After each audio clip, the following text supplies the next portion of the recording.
উপস্থিত সবাইকে স্বাগত জানিয়ে, গুরুদাস কলেজের পক্ষ থেকে স্বাগত জানিয়ে আমি আজকের অনুষ্ঠান শুরু করছি।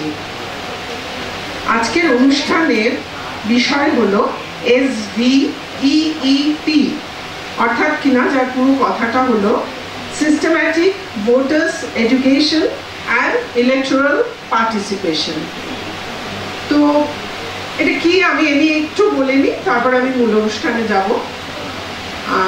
আব্রাহাম লিঙ্কন একবার বলেছিলেন, ballot is stronger than bullet. তা এই ভারতের মতো একটা প্রতিনিধিত্বমূলক গণতন্ত্রে ব্যালটের কি গুরুত্ব, সেই গুরুত্বের কথা বোঝাতেই নির্বাচনী কমিশন 2009 সালে এই SVEEP এই যে কর্মসূচি, সেই কর্মসূচির যাত্রা কিন্তু শুরু হয়েছিল। তখন তাদের মূল যে স্লোগানটা ছিল, সেই স্লোগানটা হচ্ছে নো ভোটার লেফট বিহাইন্ড, মানে কোনো ভোটারকে কি করা যাবে না, ভোট দান করা থেকে বিরত করা যাবে না। এবং ভোটারদের, এদের আরো উদ্দেশ্য ভোটারদের হচ্ছে সচেতন করা ভোটদান সংক্রান্ত বিষয়ে, তাদের এনলাইটেন করা, তাদের এম্পাওয়ার করা এবং লাস্ট তাদের এনাবল করা, যাতে তারা ভোট দানে অংশগ্রহণ করতে পারে।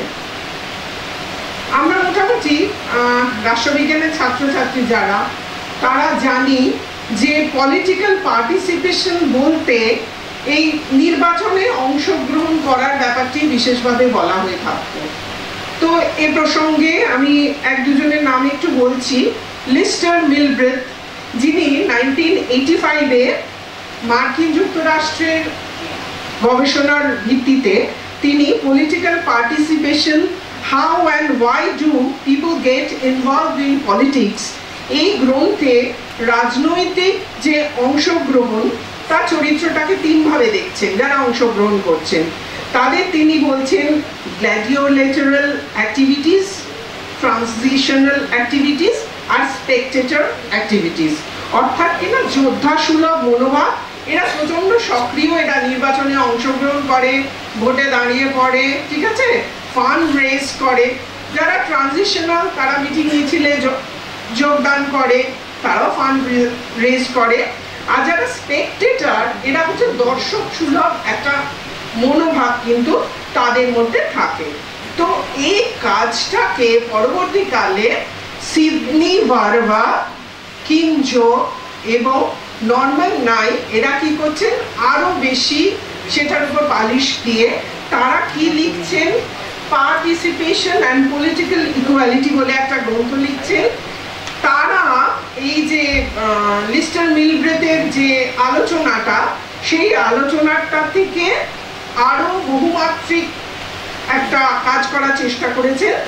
সেখানে তারা এই যে পার্টিসিপেন্ট, তাদের দেখছেন টোটালি প্যাসিভ, যারা একেবারে নিষ্ক্রিয়, অর্থাৎ পলিটিক্যাল পার্টিসিপেশনের ক্ষেত্রে একেবারে নিষ্ক্রিয়, টোটাল অ্যাক্টিভিস্ট, যারা কিনা ভীষণভাবে সক্রিয়, ভোটার, লোকালিস্ট, যারা এই লোকাল বিষয়ে খুব সচেতন থাকে, আগ্রহ আছে তাদের, আর কি ক্যাম্পেনার্স, যারা প্রচার কার্য করে।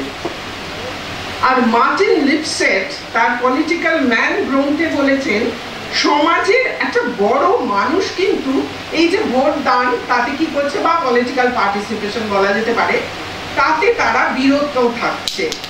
তার উপর ভিত্তি করে আমরা নাগরিকদের কিরকম ভাবে ভাগ করছি, আমরা তাদের বলছি হয়তো অ্যাপাথেটিক, অর্থাৎ উদাসীন, কেউ খুব সিনিক্যাল, যে সিস্টেমটা সেই ব্যাপারে খুব বিদ্রুপকারী, তারা নিজেদের অ্যালিয়েনেটেড ফিল করছেন, বিচ্ছিন্ন ফিল করছেন, ইত্যাদি ইত্যাদি। তো এটা তো তাত্ত্বিক আলোচনা গেল। তো নির্বাচন কমিশন আর DPI এর যে ডিরেক্টিভ, সেই অনুযায়ী আমাদের কলেজ কিন্তু এই প্রোগ্রামটা অর্গানাইজ করছে। নির্বাচন কমিশন প্রতি বছর 25শে জানুয়ারি ন্যাশনাল ভোটার্স ডে এটা সেলিব্রেট করে। এবছরও তার ব্যতিক্রম হয়নি। দ্রৌপদী মুর্মু এবং অর্জুন সিং মেঘওয়াল, যিনি বাণিজ্য এবং আইনের প্রতিমন্ত্রী, তার উপস্থিতিতে প্রোগ্রামটা হয়েছিল। সেখানে একটা শর্ট ডকুমেন্টারি ফিল্ম দেখানো হয়, তার নাম হচ্ছে মাই ভোট মাই ডিউটি। এটা রাজকুমার হিরানি সহায়তা হয়েছিল। সেখানে ডাক টিকিট প্রকাশ করা হয় এবং সেখানকার যে স্লোগান ছিল সেটা হচ্ছে ভোট দেওয়ার সঙ্গে কোনো কিছু তুলনা হয় না এবং আমরা অবশ্যই ভোট দেব। এবং সেখানে নির্বাচন কমিশন একটা বই প্রকাশ করেছিল যেটা রাষ্ট্রপতির হাতে তুলে দিয়েছিলেন প্রাক্তন মুখ্য নির্বাচন কমিশনার রাজীব কুমার। এখন পাল্টে গেছে, তাই তো? এখন পাল্টে সুখবিন্দর সিং সাধু হয়েছে। যাই হোক, তো নির্বাচন কমিশন তো এই কাজগুলো করেছিল। তো এই 2024-এর যে নির্বাচন, তার যে প্রাক্কালে নির্বাচন কমিশনের দেওয়া তথ্য অনুযায়ী আমরা দেখছি যে রেজিস্টার্ড ভোটার যারা, তারা হচ্ছে প্রায় 98 কোটি। ঠিক আছে? তা নির্বাচন কমিশন চাইছে এই যে রেজিস্টার্ড ভোটার এবং যারা টার্ন আউট করবে, যারা রেজিস্টার তারা যে সবাই টার্ন আউট করবে তা তো নয়, এর যে ব্যবধান, সেই ব্যবধানটা কিভাবে ঘোচানো যায়, এটাই হচ্ছে মূল উদ্দেশ্য। আমরা কেনেডির কথা ধার করে বলতে পারি, the ignorance of one voter in a democracy impairs the security of all. ঠিক আছে? অটল বিহারী বাজপেয়ী সংসদে একবার বললেন যে সরকার আসবে, সরকার যাবে, এটা স্বাভাবিক, কিন্তু শেষ পর্যন্ত যা থাকবে তা হলো দেশ এবং গণতন্ত্র। তো এই গণতন্ত্রের ভিতকে সুরক্ষিত করতে, মজবুত করতে গুরুদাস কলেজের একটা ক্ষুদ্রতম প্রয়াস হচ্ছে আজকের অনুষ্ঠান। আর বৃথা বাক্য ব্যয় করবো না। আমি মঞ্চে উপবিষ্ট আছেনই আমাদের আজকের বক্তা প্রফেসর মইদুল ইসলাম। এছাড়া আমি ডেকে নেব গভর্নিং বডির মেম্বার শ্রীযুক্ত শান্তনু বসু মহাশয়কে এবং আমাদের আইকিউএসি কোঅর্ডিনেটর ডক্টর গৌতম মুখার্জিকে। আপনারা প্লিজ আসুন।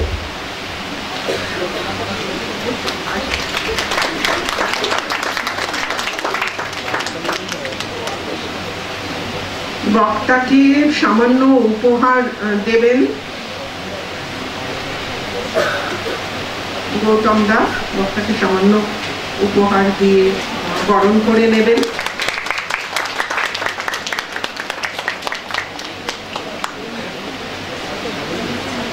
এবার শান্তনুদা কিছু বলার জন্য অনুরোধ করব, বলবেন না? আচ্ছা, তাহলে সরাসরি গৌতমদার কাছে চলে যাচ্ছি। গৌতমদা ওয়েলকাম অ্যাড্রেস। পরিচালন সমিতির বিশিষ্ট সদস্য ডক্টর শান্তনু বসু, আজকে প্রধান অতিথি এবং প্রসিদ্ধ রাষ্ট্রবিজ্ঞানী প্রফেসর মইদুল ইসলাম, আমার সহকর্মীরা এবং স্নেহের ছাত্রছাত্রীরা, ভারত পৃথিবীর বৃহত্তম গণতন্ত্র। সেখানে প্রায় 1 মাস ব্যাপী নির্বাচন হতে চলেছে। সেই নির্বাচনে যাতে তোমাদের মতো নিউ ভোটার্সরা, অনেকেই হয়তো ফার্স্ট সেমের অনেকের 18 এখনো হয়নি দেখেছি আমি, আর কয়েকজনের 18 হয়েছে, হয়তো এই ফার্স্ট ভোটার।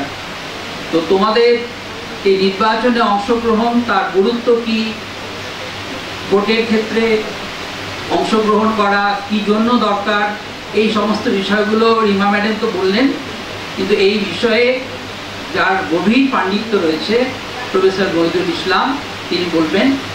একটু পরেই তার জ্ঞানের পরিধি এবং ব্যাপ্তি সম্পর্কে জানতে পারবে যখন আমাদের এই ডিপার্টমেন্টের অধ্যাপিকা সোমালী মুখার্জি তার সিভিটা তোমাদের সামনে তুলে ধরবেন। আমি প্রফেসর মইদুল ইসলামকে আন্তরিকভাবে অভ্যর্থনা জানাচ্ছি আমাদের এই কলেজে আসার জন্য, এবং উনি ডট 12টায় এসেছিলেন। আমাদের এই ইনএফিসিয়েন্সির জন্য ওনাকে 8 ঘন্টা সময় নষ্ট করতে হয়েছে, আমি বলবো সেটা খুবই দুঃখজনক, আমরা সেটা ক্ষমা চেয়ে নিচ্ছি। তো over two Rima.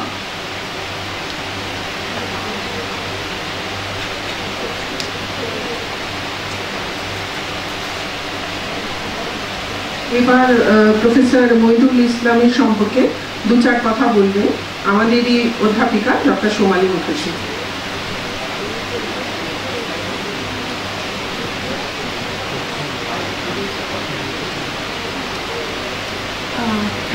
Muhyiddin Islam has done his graduation from Presidency University, and then he has done his Masters in MPhil from JNU, Center for Political Studies, and he has earned his DPhil from Oxford University. And he started his academic career from as assistant professor Tata Institute of Social Sciences, and then he has also acted as assistant professor in the Department of Political Science, Presidency University.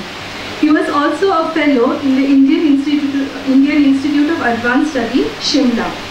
He has got a number of scholarships and grants from University of Oxford, University of Calcutta, and also from Indian Institute of Advanced Study, Shimla. He has a number of publications to his credit, and I would like to at least mention two. First is The Limits of Islamism, Jamaat-e-Islami in Contemporary India and Bangladesh, published by Cambridge University Press in 2016, and Indian Muslims and After Liberalization, published from Oxford University Press, New Delhi in 2019. And he also has authored a number of book chapters and journal articles. At present, he is working as assistant professor in the Center for Studies in Social Sciences, Calcutta. Now, আমরা এতক্ষণ ধরে যার বক্তব্যের জন্য অধীর আগ্রহে অপেক্ষা করছি, আপনি আসুন।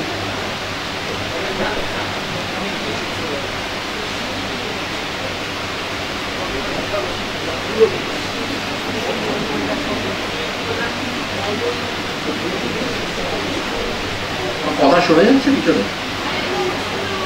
And what's the medium of instruction here in English or Bengali? Blended. Bangla থেকে আমি বলছি, তাহলে কোনো সমস্যা নেই।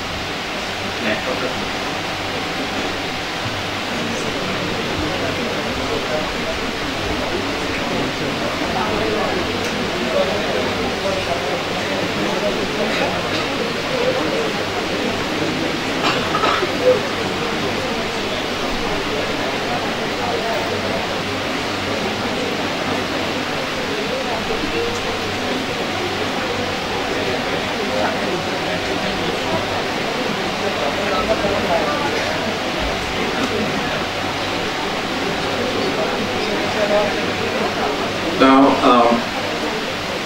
audible, teacher? আচ্ছা, তো এখানে আমার ধারণা রাষ্ট্রবিজ্ঞানের ছাত্রছাত্রী ছাড়া আরো অন্য অনেক বিষয়ের ছাত্রছাত্রীরাও আছে। তো প্রথমে যেটা একজন ভোটার হিসেবে যে প্রথম দায়িত্বটা আসে, কারণ এটা মূলত সচেতনতা বৃদ্ধি করার জন্যই একটা প্রোগ্রাম। এবার এই সচেতনতা বৃদ্ধির সঙ্গে ভোটারের প্রথম যেটা কাজ, যে 18 বছর বয়স যখন প্রাপ্ত বয়স তার হয়ে গেছে, সেই বয়স হয়ে গেলেই তার ইলেকটোরাল রোলে, অর্থাৎ নির্বাচন কমিশনে যে ইলেকটোরাল রোল আছে সেইখানটায় আপনার নামটা আছে কিনা সেটা আপনাকে দেখতে হবে, কিন্তু তার তো আগে নামটা আগে তুলতে হবে। এবার আমরা যদি কনস্টিটিউশন অফ ইন্ডিয়ার একটা কপি দেখি, এরকম যদি একটা অরিজিনাল কনস্টিটিউশন যেটা নেটেই এখন অ্যাভেলেবেল, যদিও এটা একটু পুরনো ভার্সন অনেক সময় পাওয়া যায়, তাহলে দেখবেন 326 নম্বর যে ধারা কনস্টিটিউশনে, সেইখানে খুব পরিষ্কারভাবে আপনাকে বলছে যে 18 বছর বয়স হয়ে গেলেই আপনার ইলেকটোরাল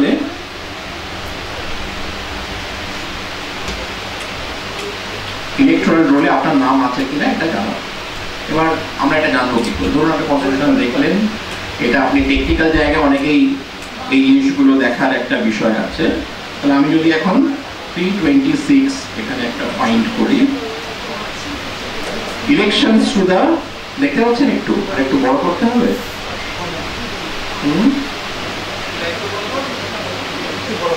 আর একটু বড় করতে হবে।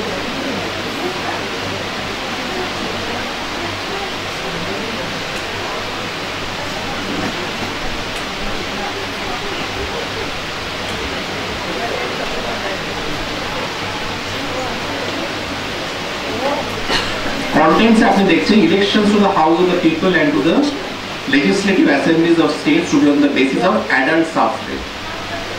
আমাদের দেশের যদি কনস্টিটিউশন অর্থাৎ সংবিধানের যদি আপনি ইতিহাস দেখেন, তাহলে 1950 যখন কনস্টিটিউশন যখন আসে, 26 জানুয়ারি যখন কনস্টিটিউশনটা কোটিটা অপারেশন হয়, যখন চালানো হয়, তখনই প্রথমবার ইউনিভার্সাল অ্যাডাল্ট সাফ্রেজ অর্থাৎ যারা সবাই সমস্ত প্রাপ্তবয়স্ক নাগরিক তারা ভোট দিতে পারে, এইটা হচ্ছে আপনার মূল বিষয়। তার আগে কিন্তু অ্যাডাল্ট সাফ্রেজ ছিল না। এবার আপনি যদি পুরো কনস্টিটিউশনের ধারাটা পড়েন তাহলে কি বলছে খুব পরিষ্কারভাবে ভারতীয় সংবিধান, the elections to the house of the people and to the legislative assembly of every state shall be on the basis of adult suffrage। অর্থাৎ বিধানসভা এবং লোকসভা নির্বাচনে যদি আপনার যে নির্বাচন হবে এবং প্রত্যেকটা রাজ্যের যে নির্বাচন বিধানসভা এবং লোকসভার ক্ষেত্রে, তাহলে সেটা ইউনিভার্সাল অ্যাডাল্ট সাফ্রেজের উপর হবে। এক্ষেত্রে একটা জিনিস মনে রাখা দরকার যে ভারতবর্ষ কিন্তু অন্যান্য অনেক তৃতীয় বিশ্বের দেশের তুলনায় অনেক এই এত কনস্টিটিউশনটা এতদিন ধরে আছে এবং এই অ্যাডাল্ট সাফ্রেজের যে বিষয়টা কিন্তু অনেকটা এগিয়ে আর কি সেদিক থেকে।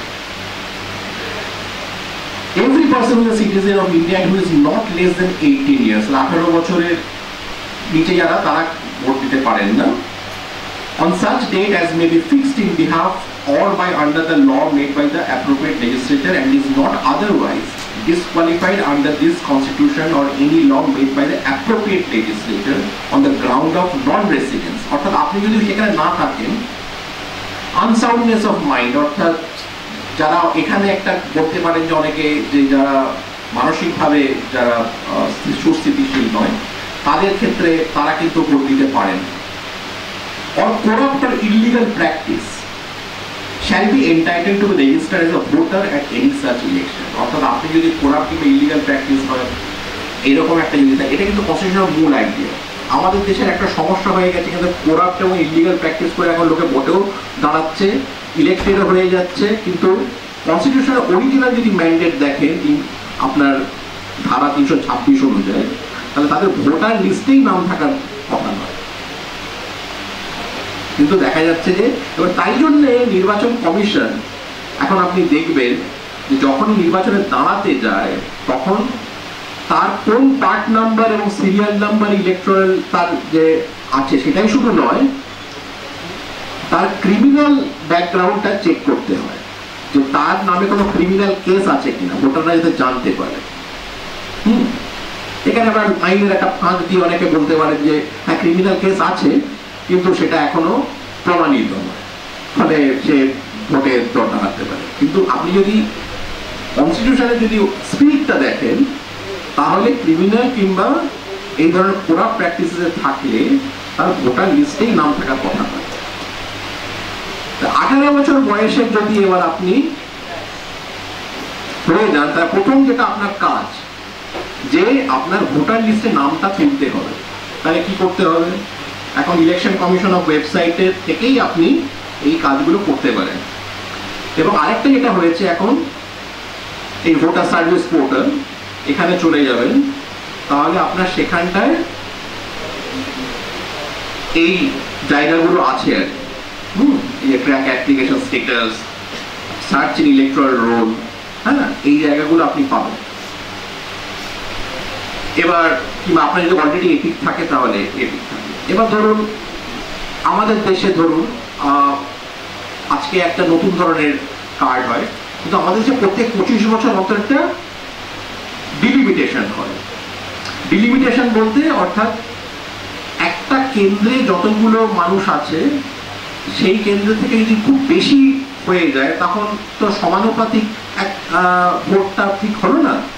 ইলেকশন কমিশন একটা নির্ভর করে পপুলেশন সেন্সাস অনুযায়ী আগে এই জিনিসটা চলতো, 1971 পর্যন্ত শেষ হয়েছিল, যে আপনার এই কেন্দ্রের যে বাউন্ডারিগুলো, এই বাউন্ডারিগুলোকে একটু চেঞ্জ করতো। তারপর ইমার্জেন্সির সময় সেইটাকে বন্ধ ছিল, যার ফলে 2001-2 সাল নাগাদ বললো যে আরো 25 বছর বাড়িয়ে দেবো, তো নেক্সট ডিলিমিটেশনটা আমাদের 26 সালে হবে। এবার ধরুন এই 26 সালের আগে যারা ধরুন আপনার এই পিরিয়ডে যখন ভোটার আইডি কার্ডগুলো যখন হয়েছিল, তখন এক ধরনের কার্ড হতো যেগুলো ধরুন আমার যে কার্ড এটা সাদা রঙের দেখতে, হ্যাঁ, এটা ধরুন 2001-2 বানানো। এবার সেইটা এখন আর নতুন কার্ড হয়েছে, যারা নতুন যারা আরেকটু ফাইবার ধরনের কার্ড। কিন্তু মূল বিষয়টা হলো যে আপনার ওই ইলেকশন সিরিয়াল, এই নাম্বারটা আপনার ইলেকশনের যে আইডিটা, এই আইডির সঙ্গে আপনার নাম্বারটা ম্যাচ করছে কিনা। অনেক সময় ইলেকট্রাল রোলের ক্ষেত্রে সামান্য নামের ভুল থাকতে পারে, একটা স্পেলিং হয়তো এদিক ওদিক হয়ে যেতে পারে। ধরুন এই কার্ডে আমার নাম ঠিক আছে, কিন্তু ইলেকট্রাল রোলে দেখলেন তো সামান্য নাম আপনার একটু এদিক ওদিক হলো, সেটার কারেকশনের জন্য আপনি দরখাস্ত করতে পারেন। তা না হয় আপনি অনেক সময় হয় যে ওই যখন ভোটে দাঁড়ায় যখন একটা এফিডেভিট করে দিয়ে দিতে হয় যে সামান্য এটা নামের একটা, কিন্তু আপনারা ভোটে দাঁড়াচ্ছেন না, হয়তো ভোট দিতে ব্যস্ত। এবার এক্ষেত্রে ডিলিমিটেশনের ক্ষেত্রে এবার আপনার ওই কেন্দ্রের নামগুলো চেঞ্জ হয়ে যেতে পারে। ধরুন একটা সময় ধরুন আমার যে কেন্দ্র বেহালা পূর্ব, এক্ষেত্রে যখন 112 নম্বর আগে ছিল, কিন্তু এখন ওটা 153। তো এই বাউন্ডারি গুলো চেঞ্জ হয়েছে, কারণ ডিলিমিটেশনের সময় 2008-9 যখন বাউন্ডারি গুলো চেঞ্জ হয়, তখন এইগুলো আপনার শুরু হয়। আমাদের দেশে আগে যেমন ভোটার আইডি কার্ড ছিল না, 90-র দশক থেকে শুরু হয়, তার আগে রেশন কার্ড ছিল, রেশন কার্ডের ভিত্তিতে লোকে ভোট দিত। কিন্তু আজকে ভোটারের মোটামুটি 100% ভোটারদেরই আবার আপনার এই ফটো আইডি কার্ড যেটা, সেইটা আপনার হয়ে গেছে। এবার আপনি প্রথম ইলেকট্রনিকটা দেখলেন, তার আগে অক্টোবর-নভেম্বর মাসটাতে ড্রাফট রোল তৈরি হয়, যেখানটায় আপনার নামটা আছে কি নেই এটা দেখলেন। যদি না থাকে অক্টোবর, প্রত্যেক বছর অক্টোবর-নভেম্বর যদি না থাকে, তখন আপনি অ্যাপ্লাই করলেন নতুন ইলেকট্রাল রোলের আপনার নামটা রাখার জন্য। এটা ফাইনাল লিস্টটা আসে জানুয়ারি মাসের প্রথম সপ্তাহে কেন্দ্রে। সেইখান থেকে আপনি ফাইনাল ড্রাফট, প্রত্যেক বছর ফাইনাল ইলেকট্রাল রোলটা আপনি ডাউনলোড করলেন, করে বুঝে নিলেন যে আপনার নামটা অমুক জায়গায় ওই আছে। আপনি যদি অন্য জায়গায় চলে যান, তাহলে এই রেসিডেন্সিয়াল অ্যাড্রেসটা শিফট করার জন্য সেটারও প্রক্রিয়া আছে। অনেকে সেটা করেন না, কারণ বারবার এগুলো চেঞ্জ করতে গেলে তার অনেক ধরনের ঝামেলা হ্যাপা থাকে। কিন্তু আপনি মোটামুটি যদি একই কনস্টিটিউয়েন্সির মধ্যে থাকেন এবং ওখানটায় একটা যোগাযোগ আছে, তো লোকে অনেকে চেঞ্জ করে। এইবার আপনি ভোটার আইডি কার্ড আপনার আছে, ইলেকশনের দিন আপনার কেন্দ্রে যে বুথ নাম্বার, পার্ট নাম্বারের সঙ্গে জেনারেলি বুথ নাম্বারের একটা অনেক সময় সিমিলারিটি থাকে। এবার আপনি বুথে চলে গেলেন, সকাল সকাল গেলে, দুপুরে গেলে, যখনই গেলেন বুথে। এবার আপনি ঢুকলেন যে আপনার যে বুথ, সেই বুথটা হচ্ছে এই। তার আগে দেখবেন অনেকে ইলেকশন কমিশনের তরফ থেকে কিছু ভোটার স্লিপ আসে, সেখানে পার্ট নাম্বার, বুথ নাম্বার এগুলো লেখা থাকে, কোন কেন্দ্র আপনার ভোটার কেন্দ্র, স্কুলে পড়েছে না কলেজে পড়েছে, কোন জায়গায় আপনার ভোটার কেন্দ্র, সেটা মেনশন করা থাকে। এবং অন্য অনেক পার্টিগুলোর থেকে তরফ থেকেও ভোটার স্লিপ বিল করা। কিন্তু আপনার ইনফরমেশন যেটা আপনার মূল তথ্য জানা, সেটা হচ্ছে আপনার পার্ট নাম্বার কত এবং আপনার সিরিয়াল নাম্বার কত, নাম এবং এই ঠিকানা, এবং পার্ট নাম্বার, সিরিয়াল নাম্বার, আপনার নাম থাকার ঠিকানা থাকলে, এবং সেই স্লিপটা নিয়ে আপনি সোজা চলে গেলেন, বুথে আপনি ঢুকলেন। যিনি থাকবেন এখানে অফিসাররা, রিটার্নিং অফিসার, এবং তাদের আপনার পোলিং এজেন্টরা থাকে, অনেক পার্টি পোলিং এজেন্ট থাকে, অনেক সময় থাকে না, কিন্তু এটা দায়িত্ব এই যে আপনার রিটার্নিং অফিসার এবং এরা, তারা এই পুরো যে স্লিপ আপনার যে কত number part number serial number জিজ্ঞেস করবে, আপনি বলবেন যে এত নাম্বার পার্ট নাম্বার, এত নাম্বার সিরিয়াল নাম্বার, এবার স্লিপ দেখিয়ে দেবেন। এইভাবেই হোক তারা টিক মেরে দেবে যে আপনি এসছেন। আপনাকে একটা সই করাতে বলে, অনেক সময় সই করায় না, কারণ তাদের সময় চলে যায়, টিক নিয়ে নেয়। তো সেটা আপনি করবেন, করে আপনাকে এবার বলবে যে ওখান থেকে একটা, যে এখন তো আগে যেমন মানে ছাপ মেরে ভোটটা দিতে, এখন তো সেটা হয় না, বহু বছর হয়ে গেছে, যেখানে এখন ইলেকট্রনিক ভোটিং মেশিন, ইভিএম এর একটা ব্যবস্থা আছে। একটা আপনার বাটন টিপবে, যেখান থেকে আপনার ইভিএমটা আবার অন হয়ে গেল, অর্থাৎ আপনি এবার নতুন করে একটা ভোটটা দিতে যেতে পারবেন। বাধা থাকে একটা জায়গায়, যেটা কারণ আপনার ভোটটা যেহেতু প্রাইভেট ম্যাটার, এটা এবং রাইট টু প্রিভেসি এখন একটা মৌলিক অধিকার হিসেবে পড়ছে। আপনি কোথায় ভোটটা দিলেন সেটা কিন্তু আপনারই জানার কথা। তো আপনি সেখানটায় গিয়ে নিজের ভোটটা, যে অনেকগুলো প্রার্থী থাকে তাদের সিম্বল থাকে, নির্দল প্রার্থীরা সিম্বল থাকে না, অন্য কোনো সিম্বল থাকে, জানার যে সমস্ত রেজিস্টার্ড পার্টি তাদের একটা সিম্বল থাকে, আপনি তার পাশে একটা ব্লু বাটনটা টিপে দেবেন। এবার সেটা আরেকটা আবার এবার এই যে টিপলেন তারপর একটা আওয়াজ হবে, ওই আওয়াজটা যদি না হয় তাহলে কিন্তু আপনাকে রিটার্নিং অফিসারকে বলতে হবে যে আওয়াজটা হয়নি, অর্থাৎ ভোটিং মেশিনে কিছু সমস্যা থাকতে পারে। প্রযুক্তির একটা লিমিটেশন আছে, কিন্তু প্রযুক্তির অনেক অনেক আপনার সীমাবদ্ধতা আছে। আরেকটা যেটা এখন নতুন হয়েছে যে আপনি যখন এইটা টিপলেন তখন আপনার ওই বাটনটা যখন বোতামটা যখন আপনি টিপলেন তখন আপনার একটা ভিভিপ্যাট অর্থাৎ voters verified paper audit tray, যে চিহ্নে আপনি ছাপটা দিলেন সেই চিহ্নটা আপনি চোখের সামনে কয়েক সেকেন্ডের ভাসতে দেখবেন, দেখে ওই ট্রেপটা ওর মধ্যে পড়ে যাবে ভিতরে বাক্সের মধ্যে। এইটা দেখতে পাচ্ছেন কিনা সেটাও আপনি কিন্তু বুঝবেন। যদি সেটা না দেখতে পারে তাহলে বলবেন যে এটা আমি ভিভিপ্যাটটা এটা আমি দেখতে পাইনি। আমি বারবার বলছি যে প্রযুক্তির সীমাবদ্ধতা থাকে অনেক সময় মানে কোনো একটা সার্ভার মানে আপনার ওই হার্ডওয়্যারের সমস্যা। আমাদের তো ভোটার মানে যে ইভিএম যেটা সেটা সফটওয়্যারের সমস্যা না, সফটওয়্যার দিয়ে ওটা কন্ট্রোল করা যায় না, ফলে ওটাকে ম্যানিপুলেট করা ডিফিকাল্ট, কিন্তু হার্ডওয়্যারের সমস্যা থাকতে পারে। তো যাই হোক, কিংবা পেপার অডিট ট্রেনে কোনো একটা সমস্যা থাকতে পারে। তো সেইটা আপনাকে ওইটা বারবার আপনার বলতে হবে। আপনার ভোট দিলেন, আওয়াজ হয়ে গেল, ভিভিপ্যাট দেখলেন, ভোট শেষ হয়ে গেল, আপনি আরাম ঠান্ডা মাথায় আবার বেরিয়ে চলে আসেন। এই হচ্ছে মূল ভোটের প্রক্রিয়ার বিষয়। ভোট দিতে যাওয়ার সময় কেউ যদি বাধা দেয় সেটা দণ্ডনীয় অপরাধ। সেক্ষেত্রে আপনাকে ওখানে লোকাল পুলিশ কিংবা যারা সিকিউরিটি এজেন্সির লোক তাদেরকে বলতে হবে যে এই বাধা দিচ্ছে, এই হচ্ছে। ভোট বাধা দেওয়ার কোনো জায়গা কিন্তু নেই। মূল বিষয়টা এর আগে বুঝে দেবে।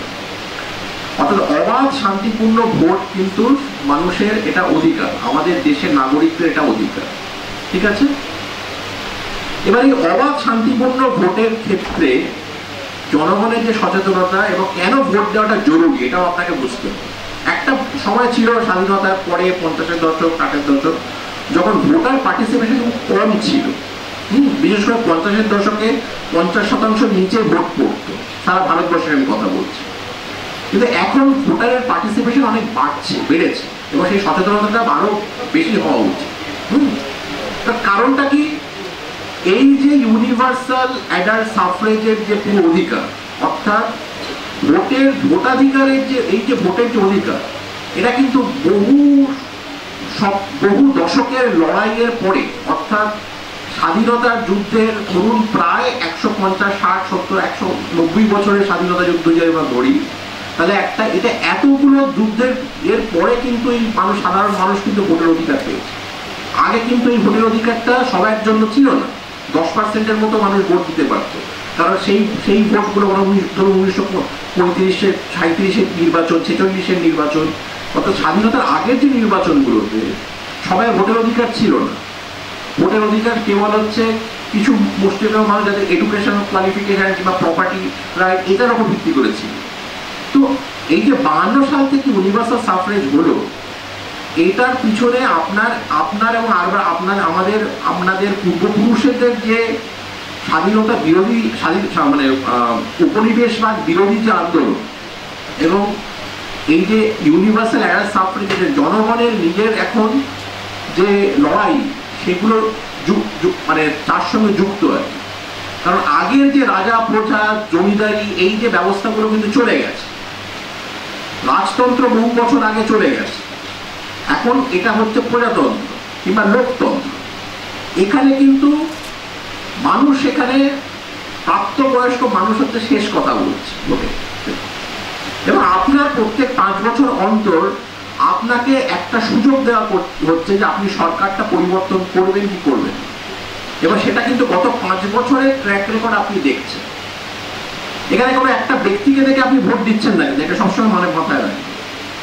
কারণ আমাদের দেশের যে যে গণতন্ত্র, যে লোকতন্ত্র, সেই গণতন্ত্র এবং লোকতন্ত্রটা কিন্তু ব্যক্তি নির্ভর রাজনীতির উপর ভিত্তি করে নয়, সেটা কিন্তু একটা সামূহিক, একটা কালেকটিভ ধরনের গণতন্ত্র। এই জিনিসটাকে পরিষ্কার করে বুঝবে। এখন মিডিয়ার ন্যারেটিভে সবাই বলছে যে আপনি হচ্ছে অমুককে ডেকে ভোট করছেন, না, আপনি আপনার কেন্দ্রে ভোট দিচ্ছেন, সেই কেন্দ্রে প্রার্থীটা কে এইটা আগে আপনাকে বুঝতে হবে।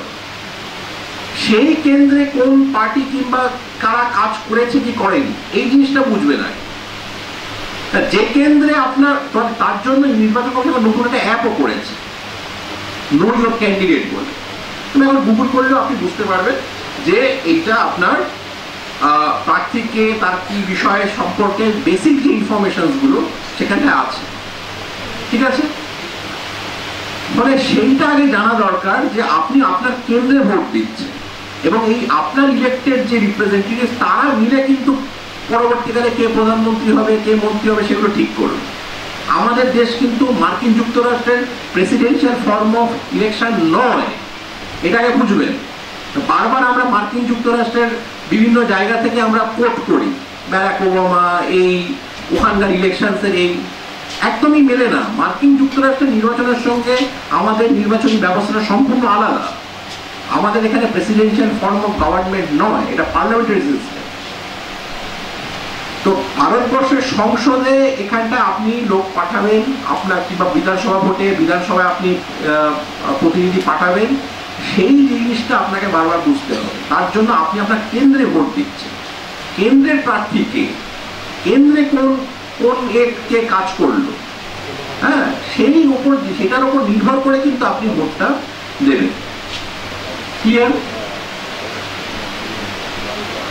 এবার বলুন, এর মধ্যে কারো কোনো প্রশ্ন আছে কি আর নেই? তাহলে আমরা আরো বেশি করে কথা বার্তালাপ আমরা জানতে পারি।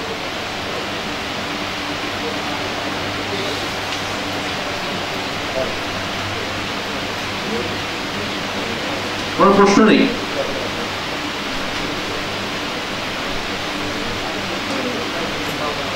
কারো কোনো প্রশ্ন নেই? কোন রকমের সংশয়? হ্যাঁ,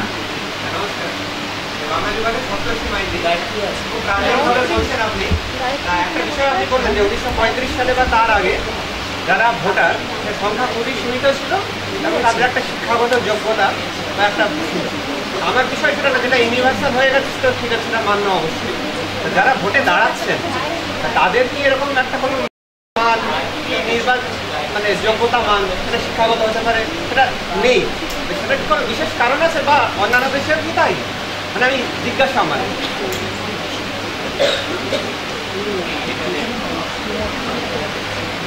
আমাদের দেশের নির্বাচনে দাঁড়াতে গেলে একেবারে নিরক্ষর মানুষও নির্বাচনে দাঁড়াতে পারে, কারণ ইউনিভার্সাল অ্যাডাল্ট সাফরেজ। হ্যাঁ, এখানে কিন্তু শিক্ষাগত যোগ্যতা এইটা বড় বিষয় নয়, কিন্তু সমস্যাটা অন্য জায়গায় হচ্ছে। এটা থেকে আপনার ধরুন শিক্ষাগত যোগ্যতা নেই, কিন্তু আপনি ক্লেম করছেন যে এইটা শিক্ষাগত যোগ্যতা আছে, ভোট ডিগ্রি সার্টিফিকেট কিংবা এইসব দিয়ে আপনি যখন এভিডেভিটটা দিচ্ছেন তখন সেইগুলো হচ্ছে। এই ভণ্ডামিটা না করলেই ভালো, আপনি যা আপনি তা, এইটা ক্লিয়ারলি বলে দেওয়াটাই খুব, কারণ আমাদের দেশে তো এই শিক্ষাগত যোগ্যতাটা বড় বিষয় নয়, তাই না? তো এইটা খুব বড় বিষয়। তো এই জিনিসটা মানে আমি ধরুন দুটো উদাহরণ, আমি একটা উদাহরণ ধরে দিচ্ছি যে আমাদের দেশে প্রধানমন্ত্রী বলছেন MA entire political system, political science, এরকম একটা উনি ক্লেম করেন। এখন অনেকে বলতে পারেন যে এমএ পলিটিক্যাল সায়েন্সটাই এন্টায়ার পলিটিক্যাল সায়েন্স আবার কি ডিগ্রি? এখন সেটা আসল ডিগ্রি না নকল ডিগ্রি, কিংবা ওটা ব্যুরোক্রেটিক মানে ক্লার্করা কোনো গন্ডগোল করেছে কিনা সেটা আমরা জানি না। কিংবা ধরুন কেউ বলছে যে আমার ডক্টরেট আছে, কিংবা একটা এভিডেভিটে বলছেন যে ইমুক আছে, পরের এভিডেভিটে আবার চেঞ্জ করে দিচ্ছে, তো কোনো দরকার নেই। এটা আসলে এক ধরনের হীনমন্যতা থেকে আসে। আপনি যদি এমএ নাও হন কিংবা পিএইচডি নাও হন, কিংবা তাতেও কিছু যায় আসে না, কারণ আপনার যা আপনি তা হয়। এটা এক ধরনের হীনমন্যতা থেকে আমাকে দেখাতে হবে যে আমার এই ডিগ্রি আছে কিন্তু অমুক ডিগ্রি আছে, তো সেটার কোনো ভোটে দাঁড়ানোর ক্ষেত্রে এটার কোনো দরকার নেই। হ্যাঁ, অন্যান্য দেশের কি আছে সেটা নিয়ে আমাদের চিন্তিত থাকার কথাও নয়। তাদের ওখানে ডিগ্রি আছে কিনা সেটা বড় বিষয়। ওখানে ইউনিভার্সাল অ্যাডাল্ট সাবটাই, সেখানেও সবাই ভোটে দাঁড়াতে পারে। অনেক বেশি সংখ্যক দেশে মোটামুটি যেখানে পার্লামেন্টারি লিবারেল ডেমোক্রেসির জায়গায় নিয়মিত ভোট হয় সেখানে যে কেউ ভোটে দাঁড়াতে পারে।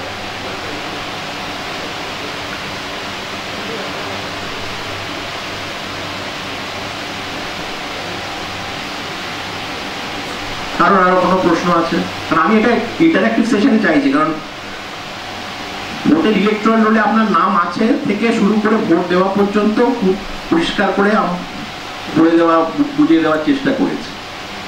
তো সিস্টেমেটিক ভোটিং এবং সেটা করার যে প্রক্রিয়াটা সেটা সম্পর্কে আপনাদেরকে সচেতন করার চেষ্টা করেছি।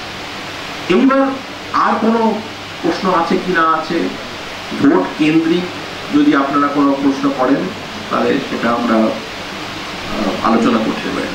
কারণ ইন্টারঅ্যাক্টিভ সেশন হলে তাহলে অনেক ধরনের ক্ল্যারিটি আসে, মানে আপনার মনের মধ্যে যদি কোনো দ্বিধাদ্বন্দ্ব থাকে, কোনো একটা বিষয় বুঝতে পারিনি, সেটা যদি আরে বলেন তাহলে আমার পক্ষে আরো সহজ হবে আপনাদেরকে বুঝিয়ে বলা।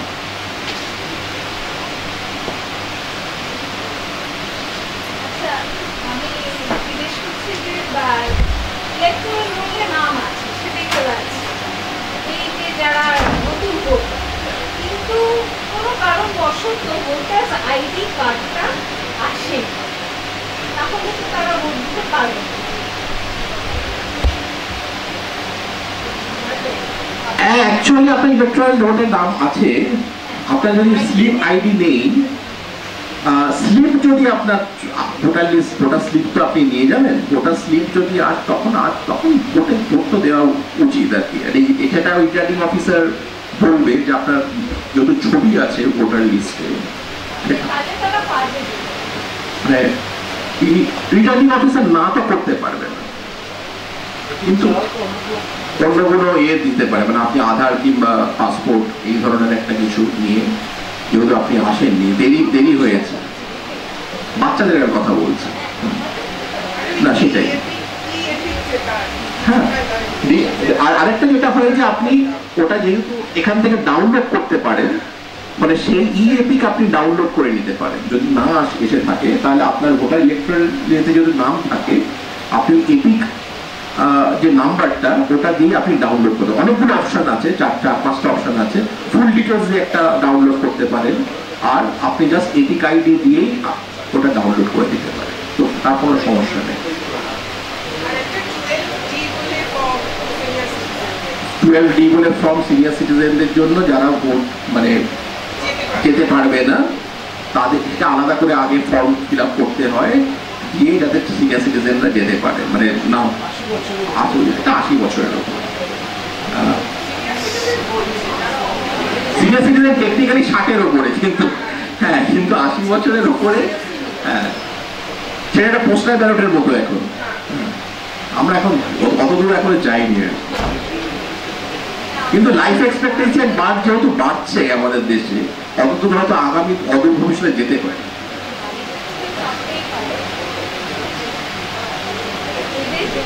কিন্তু হয়তো এনার কারো ঠাকুরদা আছে কিংবা ঠাকুমা আছে কি দাদু দিদা আছে, তাদের ক্ষেত্রে হেল্প করতে পারে। কারণ এটা তো ছাত্রছাত্রীদের শুধু নিজের সচেতনতা বৃদ্ধি করলেই হবে না, তার খুব হ্যাঁ সেটার ক্ষেত্রে তো হেল্প করার দরকার আছে।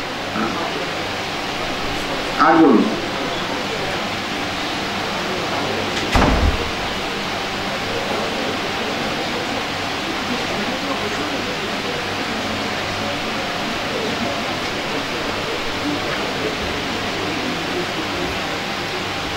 আর স্টুডেন্টরা একটু হ্যাঁ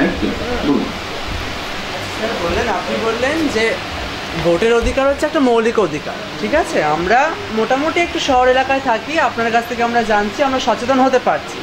যদি আমাদেরকে কেউ ভোট দিতে যদি বাধা দেয়, আমরা মানে আওয়াজ তুলতে পারি বা কয়েকজন মিলে বলতে পারি যে ভোটের অধিকার আমরা মৌলিক অধিকার আমরা দেবো। কিন্তু গ্রামের যে মানুষ, প্রান্তিক মানুষ, তাদেরকে সেই সচেতনতা মানে সেখানে হয়তো পৌঁছায়নি বা তারা সে জানে না, তাদেরকে হয়তো ভুল বোঝানো হচ্ছে বা থ্রেট দেওয়া হচ্ছে, সেক্ষেত্রে তারা কি করে মানে সেই জায়গাটাকে কমপ্লিট। এইখানেই হচ্ছে আপনার বুথ স্তরে আপনার একটা এক ধরনের প্রতিরোধ আপনাকে করতে হবে।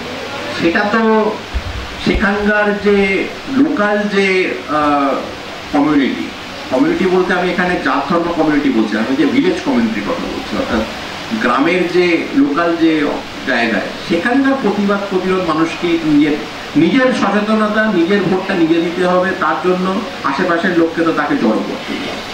এবং এক্ষেত্রে কিন্তু এই জিনিসটা ভুলে গেলে চলবে না, ভারতবর্ষ কিন্তু ওভারঅল ট্রেন্ড দেখে, মানে শহরের থেকে কিন্তু অনেক বেশি ভোট কিন্তু গ্রামে পড়ে।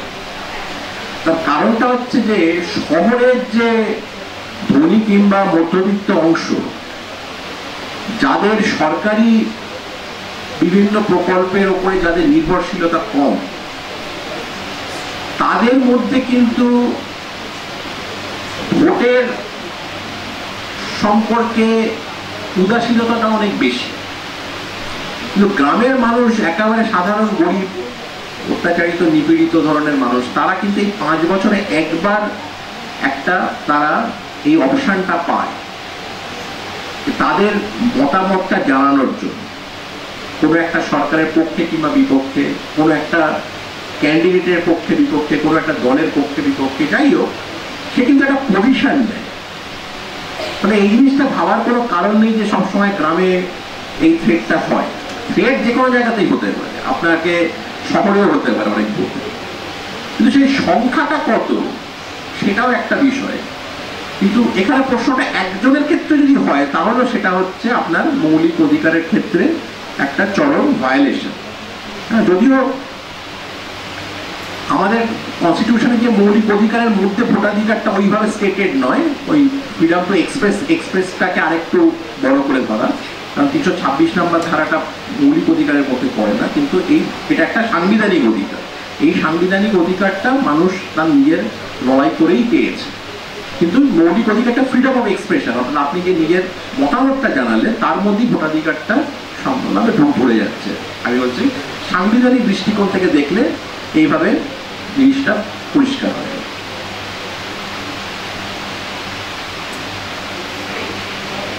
আরো প্রশ্ন? এই তো প্রশ্ন করে দিচ্ছিল, আরো কিছু প্রশ্ন যদি থাকে, কোনো ক্ল্যারিফিকেশন? প্রশ্নগুলো আপনারা ভালোই লিখেছেন। আমার তো পারলে আমি 6টাকে 6টাই প্রাইজ দিতাম, কিন্তু ফার্স্ট সেকেন্ড থার্ডই করতে হলো।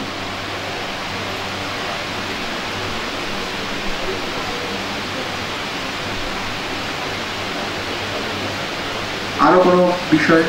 এখানে এসে ভালোই লাগছে। আমি কয়েক বছর আগে মিডিয়া অ্যান্ড পলিটিক্স নিয়ে একটা সেমিনারে এসেছিলাম আগে, তখন আমার একজন ছাত্রী এখানে পড়াতেন, তিনি এখন অন্য একটা কলেজে চলে গেছেন। তো এই ঘরেই আমাদের সেমিনারটা হয়েছিল, যতদূর মনে করছি।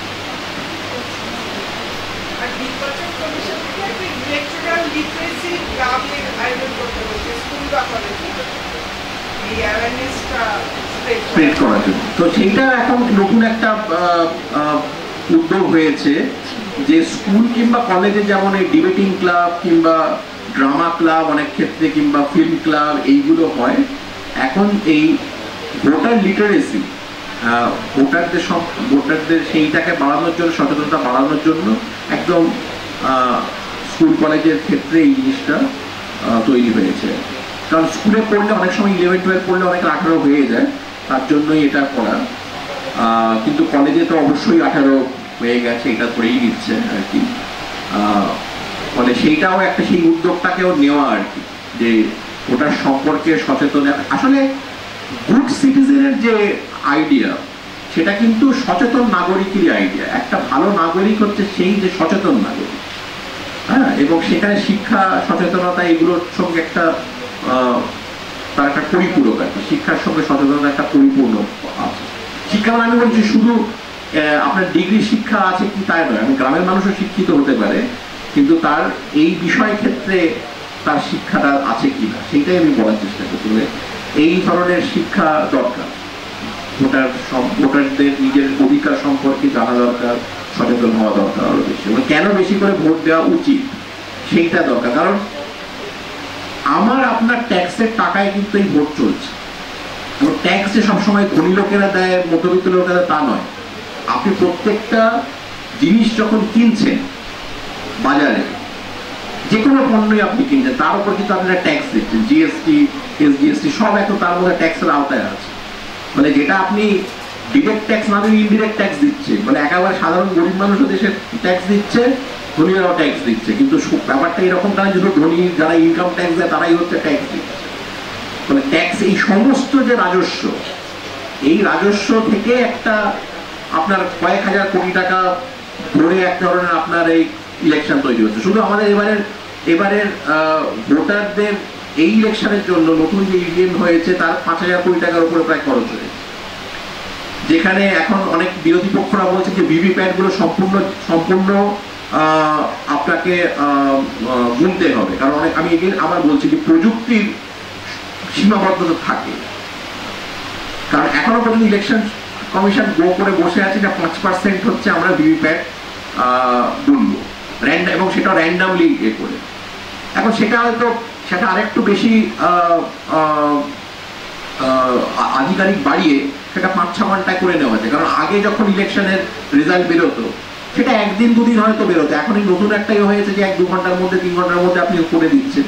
তো সেটা 2 ঘন্টা 3 ঘন্টা হয়ে যায়, কিন্তু তার সঙ্গে পরে একটা ভিভিপ্যাট ফাইনাল রেজাল্টটাই করা যায়। ট্রেন্ড আপনি হয়তো বলে দিলেন ইভিএমটা করে, ইভিএম এর সঙ্গে ম্যাচ করে নিলেন, সেইটা এখন অনেকে বলছে। প্রথমে 50% দাবি ছিল যে ভিভিপ্যাটের যে পেপার অডিট ট্রেন্ডটা 50% মিলিয়ে দেখার, আর এখন বলছে যে পুরোটাই হচ্ছে। তার কারণটা একটা আছে, টেকনোলজি হিউম্যান এরার ধরতে পারে না।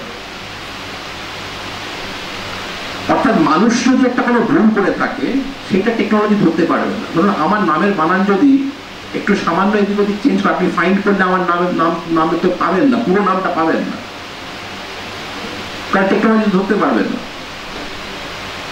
এবার আপনি বলবেন যে আপনার তাহলে তো ভোটারই এখানে নন, কিন্তু আমার ভোটার আইডি কার্ডের নাম ঠিক আছে, কিন্তু ইলেকট্রাল রোলে যখন ডিলিমিটেশন হয়তো হয়েছে, আমি এক্সাম উদাহরণ দিচ্ছি, তখন হয়তো নামটা যখন সামান্য টাইপও হয়েছে।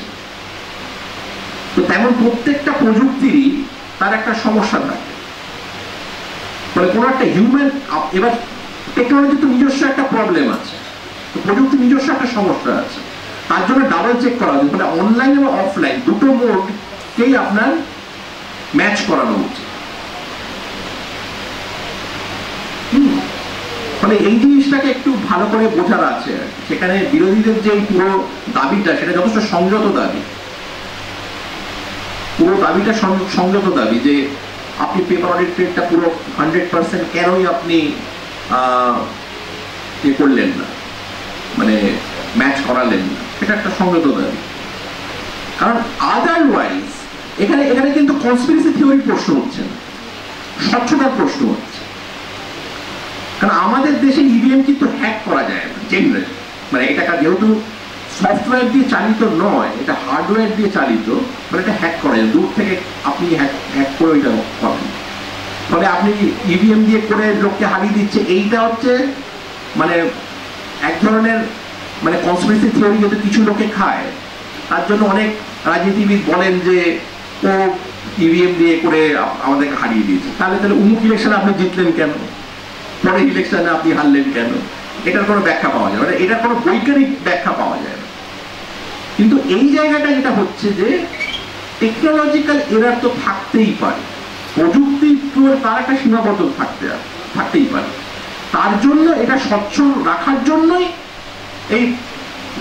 এই যে ভিভিপ্যাটটা হলো, এটা তো তার কারণটাই হলো যে এটা আপনি দেখতে পাচ্ছেন কিনা যে ওই জায়গাটায় ভোটটা পড়েছে কি পড়েনি। এটা টেকনোলজিক্যাল এরার হতেই পারে, মেশিনের অনেক সমস্যা থাকতেই পারে। এবার সেটা যখন গোনার সময় আপনার ভিভিপ্যাটটার সঙ্গে মিলিয়ে আপনার এই ইলেকশনের যে অনলাইনের যে রেজাল্ট তাটা ম্যাচ করছে কিনা, এইটা হচ্ছে আপনার মূল বিষয়। ভোট দিয়েছি, ক্লিক করেছি, ভিভিপ্যাটটা বেরোই, আমি আমার রিটার্নিং অফিসারকে বললে বাধ্য আমাকে একটা সুযোগ দেওয়া, হয়তো আমার দুটো ভোট দেবে না, দুটো ভোট হবে না, তখন তো ওইখানে ওরা ক্যান্সেল করবে, আগের ভোটটা ক্যান্সেল করবে, সেটাই তো হওয়ার কথা, সেটাই তো হওয়ার কথা। আমি তাই তো জানি, সেটাই তো হওয়ার কথা। কিন্তু যেটা সমস্যা হচ্ছে অন্তত আগের ভোটের যে ক্ষেত্রে, যে ওরা টেস্ট করে দেখবে যে যদি আপনি মিথ্যে কথা বলছেন কিনা, তখন অনেকে ওটা চ্যালেঞ্জ করে না, ওই ভয় পেয়ে যায়। সেটা যদি আপনাকে একটা চ্যালেঞ্জটা করতে হবে যে আপনি দেখছেন কিনা। অনেক সময় এটা হতে পারে যে মানুষের চোখেও ভুল থাকতে পারে, যদি অনেক অল্প সেকেন্ডের জন্য আর কি ওটা দেখে অনেক সময়। কারণ প্রত্যেকটা সময় একটা মানুষ তো এক ধরনের মানসিক স্থিতির মধ্যে থাকেন না, হ্যাঁ, তো সেটাও হতে পারে অনেক সময়। হ্যাঁ, মানে আপনার ওই জন্যই খুবই কনসিয়াস ওয়েতে ঠান্ডা মাথায় ভোটটা দিতে দেওয়া উচিত। আর ওই গরমকালের মধ্যে যেখানটায় আপনার এবং কিভাবে রাখবেন আমি জানি না, প্রচুর জল খেতে হবে, জল খেয়ে ঠান্ডা মাথায় ভোটটা দিতে যেতে হবে। হ্যাঁ, আর বলুন।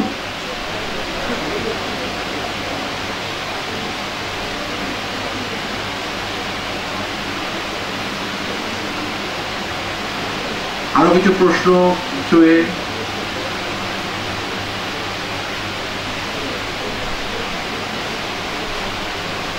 ভোট সংক্রান্ত গবেষণার ক্ষেত্রেও আমি বলবো যে ইলেকশন কমিশনের ওয়েবসাইট, বিশেষ করে ভারতবর্ষ ইলেকশন কমিশনের ওয়েবসাইট এবং প্রত্যেকটা রাজ্যের যে চিফ ইলেকট্রাল অফিসের যে ওয়েবসাইট, সেখান থেকে কিন্তু প্রচুর তথ্য পাওয়া যায় যে আগের ভোটগুলোতে কে কত ভোট পেয়েছে, তার পার্সেন্টেজ। এটার একটা অনেক বেশি এফিসিয়েন্ট আমাদের দেশে ইলেকশন কমিশন অফ ইন্ডিয়া সেদিক থেকে অনেক এফিসিয়েন্ট এইটাকে ট্যাবুলেট করার ক্ষেত্রে। অনেক রাজ্যের কমিশনগুলোর ম্যান পাওয়ার কম, অনেক সময় ওয়েবসাইটগুলো খুব আপডেটেড থাকে না ভোটের ক্ষেত্রে, পঞ্চায়েত মিউনিসিপ্যালিটির এইগুলোর ক্ষেত্রে। কিন্তু যদি আপনি লোকসভা বিধানসভার উপরে গবেষণা করতে চান কিংবা তার ভোটিং প্যাটার্ন, ট্রেন্ড এগুলোকে নিয়ে কিছু গবেষণা করেন, স্ট্যাটিস্টিক্যাল অনেক কাজ যদি করতে চান, তাহলে কিন্তু এইটা কিন্তু প্রথম একটা ওয়েবসাইট জায়গায় অনেক ইনফরমেশন পাবেন। তো ভারতবর্ষে যদি জ্ঞানের দিক থেকে দেখেন যে ভারতবর্ষ কিন্তু স্ট্যাটিস্টিক্সের ক্ষেত্রে খুব পাথ ব্রেকিং কিছু কাজ করেছে ভারতবর্ষের স্ট্যাটিস্টিশিয়ান। আমি প্রশান্ত চন্দ্র মহলানবিশের সময় থেকে যদি আপনি দেখেন, ভারতবর্ষে কিন্তু সত্যিই স্ট্যাটিস্টিক্স একটা অ্যাজ আ ডিসিপ্লিন হিসেবেও অনেকটা এগিয়েছে এবং সেটা আমরা দেখতে পাই যে অঙ্ক এবং স্ট্যাটিস্টিক্স এই ক্ষেত্রে ভারতের কিন্তু অনেক কন্ট্রিবিউশন আছে।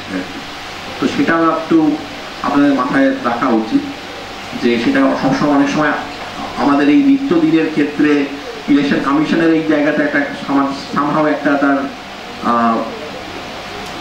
রিফ্লেকশন হয়, তার একটা সেটা আমরা সবসময় দেখতে পাই।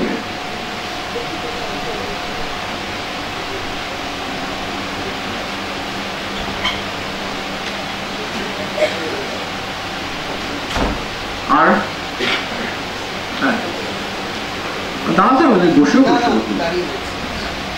স্যার একটা প্রশ্ন, যে অনেক নাগরিক এমনও আছেন যারা হয়তো কর্মসূত্রে বিদেশে থাকে, এবার সেক্ষেত্রে হয়তো এটা শোনা যায় যে যদি ভোট আমরা না দিই হয়তো ভোটার লিস্ট থেকে নাম বাতিল হতে পারে। তো কতবারের মাথায় বা কবার যদি আমরা ভোট বিধানসভা, লোকসভা বা পঞ্চায়েত, কতবারের বেলায় আমাদের মানে ভোটার লিস্ট থেকে নামটা বাতিল হতে পারে? আপনার ভোটার লিস্ট থেকে নাম বাতিল হতে পারে না যদি না কেউ আপনার নামে কমপ্লেন করে যে সে এখানে থাকে না। যদি, কারণ আপনার পাশে এই জন্যই হচ্ছে লোকাল লেভেলের এই ক্ষেত্রে এই যোগাযোগগুলো রাখা উচিত যে কমপ্লেনটা কেউ করছে কি করছে না। কারণ অনেক সময় হতে পারে যে এটি থাকেন না, পরে এমনিতে ভোটার লিস্টে থেকে নাম বাতিল করে দেবে। এটা অনেক সময় অনেক পার্টি বদমাইশি করে করতে পারে, কিন্তু সেটা হওয়ার কথা নয়। সেই জন্য এটা ইনশিওর করা এবং সেটা সচেতন নাগরিকদের কাজ যে যারাই বাইরে থাকেন তারা কিন্তু প্রত্যেক ভোটটা তাদের দেশে ফিরে ভোটটা দিয়ে যায়, তাদের মানে যেহেতু তারা নাগরিক, ভোটার আইডি কার্ড আছে, ভোটটা দিয়ে যান। কারণ সেটা তো কাজের সূত্রে সে বাইরে থাকে হয়তো, এবং সেটা শুধু বিদেশে থাকার মতো নয়, ধরুন আপনি অন্য রাজ্যেও থাকেন কিন্তু ভোটটা দিতে আসলেন না, আপনি কর্মসূত্রে গেছেন কিন্তু আপনার পার্মানেন্ট রেসিডেন্স তো এখানে আছে, ধরুন পার্মানেন্ট অ্যাড্রেস এখানে, সেক্ষেত্রে তো আপনার ভোটটা দিতে আসা উচিত এবং যে সচেতনতার দিক থেকে উচিত এবং আপনার এটা মৌলিক কর্তব্য। কিন্তু সেটা আপনি করছেন না, সেটা একভাবে আমি বলছি নীতিগত দিক থেকে সেটা ঠিক নয়, আপনি এটা করছেন না। এবার আপনি অন্য নীতি যদি দেখাবেন যে এটা আমার ব্যক্তিগত চয়েস, আমি ভোটটা নাও দিলাম, নাই দিতে পারে। এবার সেখানে নোটারও একটা অপশন হয়েছে যে আপনি ভোটটা দিতে গেলেন বলে যে আমি কোনো প্রার্থীকে পছন্দ করলাম না, নাও দেয়া পাও, এটা এখন একটা অপশন আছে। কিন্তু সেখানে তবু আপনি রেজিস্টার্ড করলেন নিজের ভয়েসটা, কিন্তু এক্ষেত্রে আপনি জাস্ট অ্যাপাথেটিক কিংবা আপনি অতটা আপনার বলছেন যে আপনার নিজের রাইট, আপনার চয়েস আছে, আপনি ভোটটা দিতে পারছেন। কিন্তু আপনার ভোটার লিস্ট থেকে আপনার নামটা বাদ যাওয়ার কথা নয় যতদিন পর্যন্ত আপনি বেঁচে আছেন।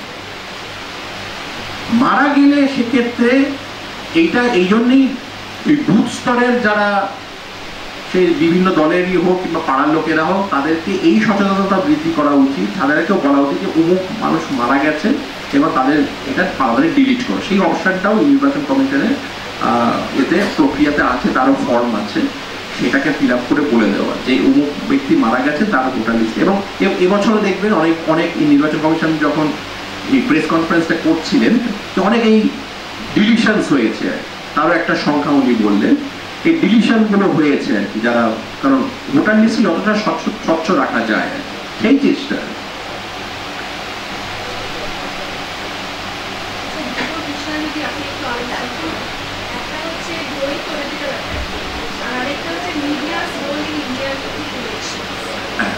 খুবই ভালো প্রশ্ন। একটা হলো যে পলিটিক্যাল অ্যাপাথির ক্ষেত্রে একটা সমস্যা যেটা হচ্ছে যে মানুষের মধ্যে এক ধরনের বিতৃষ্ণা কিংবা ডিসিলিউশনমেন্ট এসে গেছে যে ভোটটা দিয়ে হবেটা কি, কিছুই তো হয় না। কিন্তু এক্ষেত্রে মানুষ আপনার ওই একটা করে বিন্দু বিন্দুতে সিন্ধু হয়ে আপনার ওই একটা ভোটটা আপনি যে দেবেন না, এই যে আপনি বললেন, তবে এটা যদি এখন একটা মাস সাইকোলজি হয়ে যায় যে ভোটটা, তাহলে তো কখনোই সেটা বদলাবে না। ফলে আপনি যদি সত্যি একটা সরকার বদল করতে চান তাহলে কিন্তু আপনাকে সচেতনভাবে ভোটটা দিতে যেতে হবে। হ্যাঁ, তো সেইটা কিন্তু একটা খুব বড় প্রশ্ন। কারণ আপনি যদি পলিটিক্যাল অ্যাপাথির একটা সমস্যা যেটা হলো যে আপনি যদি ভোটটা না দিতে যান তাহলে তো একটা স্ট্যাটাস কোটা আপনি মেনে নিলেন যে যা চলছে তাই চলছে, আপনি তার বিরুদ্ধে তো কিছু প্রচার করলেন, থেকে গেল। মানে প্রতিবাদটা যদি আপনি করতে চান তাহলে আপনাকে গিয়ে ভোটটা দিয়ে আপনার নিজের মতামতটা ব্যক্ত করতে হবে, সেটা একটা বড় বিষয়। পলিটিক্যাল অ্যাপাথির ক্ষেত্রে আরো অনেক রকমের সমস্যা আছে। ভারতবর্ষে রাজনীতিকরণের যে বিষয়টা, এটাকে লোকে খারাপ চোখে দেয় যে রাজনীতি ব্যাপারটা খারাপ, রাজনীতি জিনিসটা খুব ভালো নয়। তার জন্য রাজনীতিবিদরাও দায়ী, কিন্তু সাধারণ মানুষও দায়ী। সাধারণ মানুষ তো এই রাজনীতিটা যখন করতে গিয়ে সেও আমার একই ধরনের জায়গায় চলে যায় অনেক সময়। এবং এক্ষেত্রে সচেতন মানুষের রাজনীতিতে আসা তার অনেক বেশি দরকার। হ্যাঁ, কারণ রাজনীতিবিদ তো কোনো আকাশ থেকে আসছে না, সে তো আমার আপনার মতো রক্ত মাংসের দেহর মানুষ। সে তো আমাদের দেশে আমাদের একটা জায়গায় সমাজের যে মূল্যবোধ, সেই মূল্যবোধগুলো নিয়ে সে রাজনীতিটা করছে। এবং এক্ষেত্রে আরেকটা অ্যাপাথিক জায়গা হলো যে এত বেশি আপনার মানুষ বিভিন্ন বিষয় নিয়ে মজে থাকে আর কি, সেটা ভোগবিলাস বলুন, তার নিজস্ব এন্টারটেনমেন্টের জগতের বলুন, যে এই রাজনৈতিক আন্দোলন, লড়াই আন্দোলন, সচেতনতা, এই অধিকার সম্পর্কে, অধিকার আদায় করার জন্য যে লড়াই, এইগুলোকে কিন্তু আর মানুষ তখন আর সিরিয়াসলি নেয় না। বলছি যে ওটা করে আমার সময় নষ্ট করবো, ওটা করে লাভটা কি, তার থেকে বাবা আমি ঝুট ঝামেলা থাকলাম না, আনন্দে নিজের মতো করে থাকলাম, নিজের মতো করে। কিন্তু তাতে কিন্তু আপনার সমাজটা পরিবর্তন হলো কিংবা রাজনৈতিক পরিবর্তন হলো। আপনার ইনিশিয়েটিভটা নেওয়ার ক্ষেত্রে কিন্তু আপনার একটা রাজনৈতিক দৃঢ়তা দরকার, এবং সেটা সচেতন নাগরিকেরই সেটা কর্তব্য যে দৃঢ়তাটাকে নিজের মধ্যে লালিত পালিত করা এবং পাশের বন্ধু বান্ধবীদেরকে বলা, জানানো, এবং আরো 5টা লোককে সেখানে জড়ো করা, এটাই রাজনীতির মূল বিষয়। আচ্ছা, তার সঙ্গে আরেকটা আপনি যদি বলুন রোল অফ মিডিয়া। আমাদের দেশে মিডিয়ার যে একটা বড় ভূমিকা আছে এই বিষয়ে কোনো সন্দেহ নেই, এবং গণতন্ত্রের চতুর্থ স্তম্ভ বলে বলা হয় লেজিসলেটর, এক্সিকিউটিভ ও জুডিশিয়ারির পরে, অর্থাৎ আইনসভা এবং যারা এক্সিকিউটিভ অর্থাৎ যারা মন্ত্রিত্ব জায়গায় থাকে, যারা সরকার একদম president, prime minister, council of ministers, এগুলো, আর জুডিশিয়ারি অর্থাৎ বিচার ব্যবস্থা। তারপরে মিডিয়ার একটা বড় ভূমিকা। কিন্তু যেটা একটা বড় সমস্যা শুধু আমাদের দেশেই নয়, এটা একটা গ্লোবাল প্রবলেম, এবং এটা একটা খুব বড় ধরনের যে বড় গণতন্ত্রগুলো, অর্থাৎ মার্কিন যুক্তরাষ্ট্র কিংবা অস্ট্রেলিয়া কিংবা আমি বলছি যেগুলো পার্লামেন্টারি ডেমোক্রেসি আছে, এই ধরনের জায়গায় মিডিয়া কিন্তু ইনক্রিজিংলি খুব তাড়াতাড়ি এখন এক ধরনের টাকা পয়সা, কর্পোরেট ক্যাপিটাল তাকে কন্ট্রোল করছে, এই ধরনের জায়গাতে চলে যাচ্ছে, এবং যার জন্য সোশ্যাল মিডিয়ার একটা বড় ভূমিকা তৈরি হচ্ছে। তো উল্টো দিকে যেটা সমস্যা হচ্ছে যে সোশ্যাল মিডিয়ার তরফ থেকে অনেক ধরনের ফেক নিউজ কিংবা যেটা রিউমার আর কি, মানে যার এর মধ্যে কোনো বাস্তব কিছু নেই, সেগুলোরও সমস্যা আবার বাড়ছে। কিন্তু মিডিয়ার একটা বড় ভূমিকা ছিল যে অবজেক্টিভ ভাবে জিনিসগুলোকে ব্যাখ্যা করা, যেটা ট্রুথ সেটা, নিউজের জায়গায় ভিউজ অনেক বেশি হয়ে যায়। তো সেটাকে তার জন্য এন্টারটেইনিং জিনিসগুলো কিংবা যেগুলো অ্যাকচুয়ালি নিউজ বলে, সিরিয়াস নিউজ বলেই গণ্য করা হতো না, সেইগুলো নিয়ে এখন আপনার অনেক বেশি চর্চা হচ্ছে। ধরুন একটা রাজনীতিবিদের তার ব্যক্তিগত জায়গায় চলে যাচ্ছে, তার চরিত্র হনন কিংবা তার এইগুলোর মধ্যে এখন অনেক লোকে চলে যাচ্ছে, এগুলো কিন্তু আগে আমাদের দেশে তেমন ভাবে ছিল না, অর্থাৎ রাজনৈতিক সংস্কৃতির মধ্যে সেগুলো ছিল না, কিন্তু এখন সেটা চলে যাচ্ছে। কারণ আপনার ব্যক্তিগত লাইফে আপনি কি করেন কি না করেন সেটা তো আপনার রাইট টু প্রিভেসি আপনার আছে, আপনার রাইট টু লাইফ আছে, আপনার রাইট টু প্রিভেসি আছে, কিন্তু সেটার সঙ্গে ভোটের ইস্যু আপনি কে ভুলিয়ে ফেললে তো চলবে না।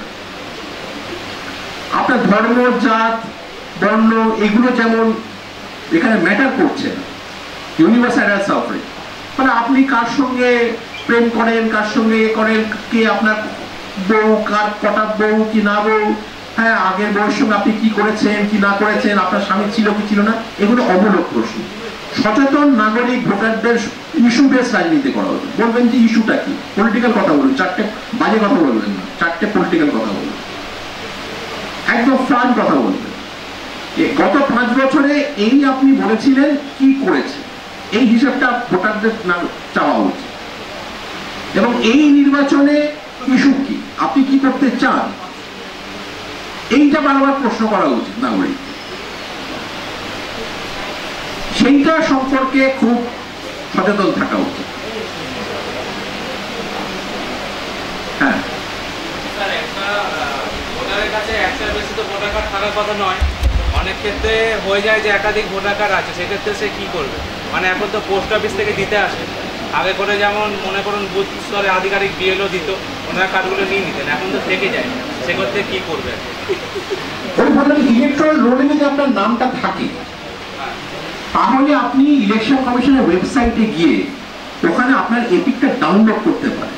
আপনার যদি এপিকের যে আইডিটা, সেটা তো আপনার ফোনে তো আপনার একটা কনফার্মেশন চলেই এসছে যে আপনার ওই যে এপিক আইডিটা পেলেন, ওইটা কিন্তু আপনাকে ওখান থেকে ডাউনলোড করে দিতে পারেন।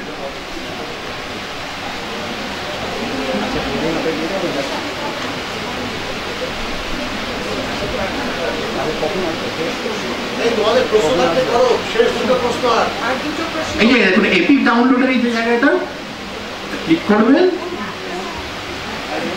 এখানে একটা রেজিস্টার করে আপনি চলে যাবেন, তাহলে আপনার পেয়ে যাবেন। এখান থেকে আপনাকে জেনারেল সার্চ ইলেকট্রাল রোলে চলে গেলেন, কোথায় আপনার এটা আছে, এই দেখুন এই এপিক নাম্বার দিয়ে আপনার এই স্কেল এখান থেকে করলে আপনি সার্চটা পেয়ে গেলেন, দিয়ে তারপর আপনি ওখান থেকে ডাউনলোড করবেন।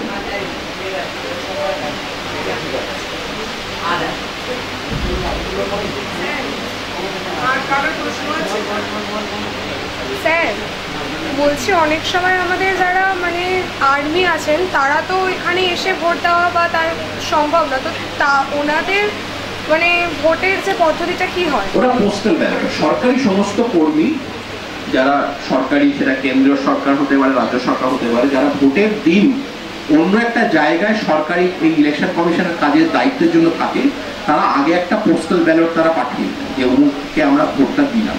এই পোস্টাল ব্যালটটা দেখবেন, সেই জন্য ইলেকশন কমিশনের যদি আপনি রেজাল্টের লিস্ট দেখবেন, তাখানে পোস্টাল ব্যালট কত পড়েছে, কোন পার্টি কত পেয়েছে, কোন ক্যান্ডিডেট কত পেয়েছে, তারা আলাদা হিসেব করে তারাই পোস্টাল ব্যালট দিয়েছে। যেমন ওভারসিজ যে যারা থাকেন তারাও যেটা করতে পারে, ইন্ডিয়ান ওভারসিজ ভোটারের ক্ষেত্রে একটা প্রশ্ন যেমন আসছিল যে বাইরে যারা থাকেন তারা কি করবে, এই পোস্টাল ব্যালট তারা দিয়ে দিতে পারে। অনেক সময় নিজে তারা চলে এসে ভোট দেয়, কিংবা কিন্তু পোস্টাল ব্যালটের একটা হিসেবে, কিংবা 80 বছরের যারা আছেন তাদের ক্ষেত্রেও একই জিনিস।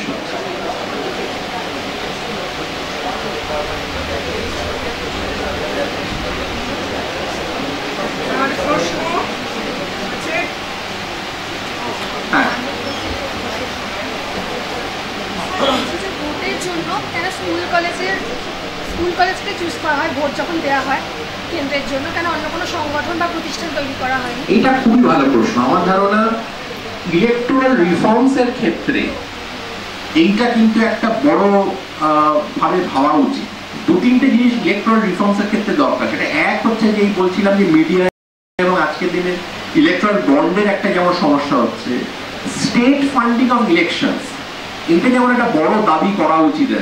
কারণ আপনার তো 1 পার্সন 1 ভোট 1 ভ্যালু, এই যে পুরো আম্বেদকরের যে আইডিয়া ছিল, ভিশন ছিল কনস্টিটিউশন, সেটা তো আপনার আর মানা হচ্ছে না। 1 পার্সন 1 ভোট 1 ভ্যালু তো হচ্ছে না। আপনার একটা ভোট, আর আমাদের দেশের সব থেকে বড় পুঁজিপতিরা যারা ধরুন ফোর্থ লিস্টে যারা প্রথম 100 জনের মধ্যে আছেন তাদেরও একটা ভোট, কিন্তু ফোর্থ লিস্টে যারা প্রথম 100 জনের মধ্যে আছে দেখা যাচ্ছে যে তাদের ভারতবর্ষের রাজনীতি ও অর্থনীতির উপর কন্ট্রোল আমার এবং আপনার থেকে অনেক বেশি। এবং সেই জন্যে দেখা যাচ্ছে যে বিভিন্ন ইলেকট্রাল বন্ডে টাকা দিচ্ছে, কিংবা অমুক পার্টিকে এত টাকা দিয়ে দিচ্ছে, টাকা দিয়ে মানুষকে কিনে নিতে পারছে, কিংবা প্রচার অনেক বেশি হচ্ছে। তার জন্য একটা স্টেট ফান্ডিং অফ ইলেকশন দরকার। এবার তার সঙ্গে এই যে কেন স্কুল এবং কলেজে কেন আপনার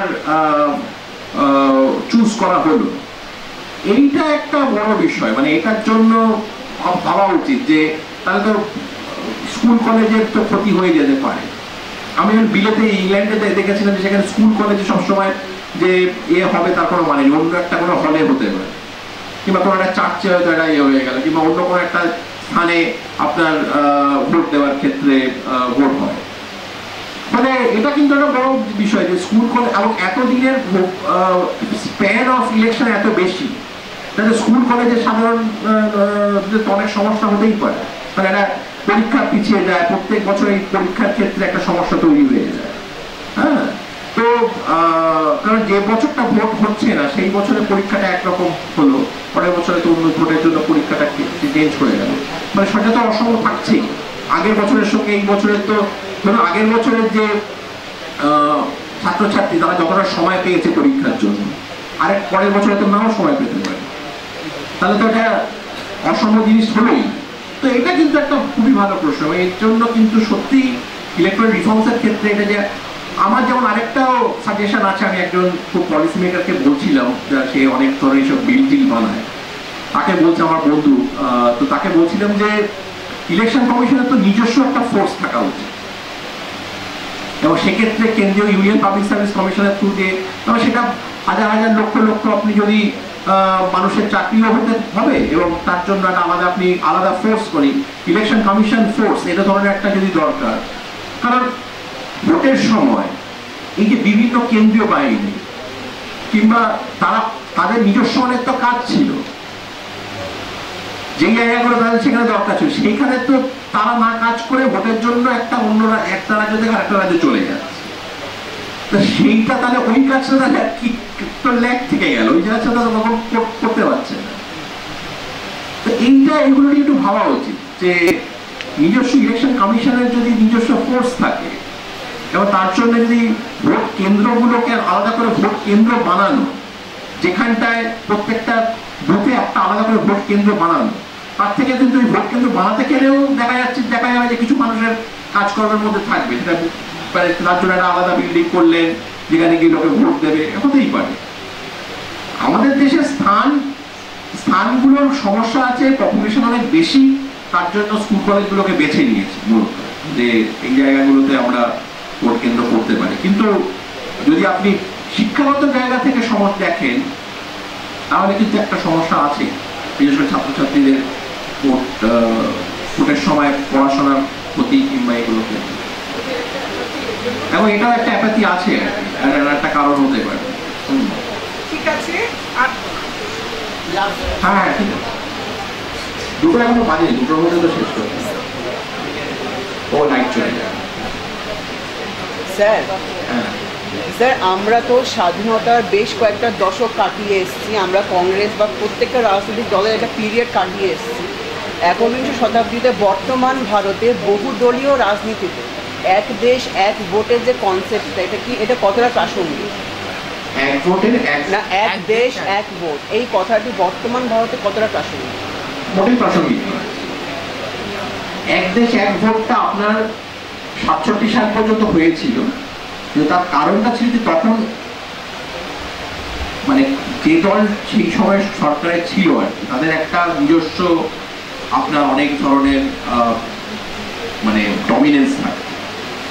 কিন্তু এই যে কিন্তু ভোট আপনার তো এখন যে দল বদলের যে পুরো সমস্যাটা তৈরি হয়েছে নতুন করে না, বহু বছর ধরে চলেছে, তাহলে ইলেকশনটা আপনার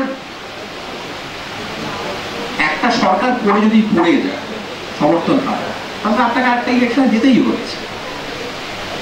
ফলে সেইটাকে আপনি এক দেশ এক ভোট করে তো হবেটা কি?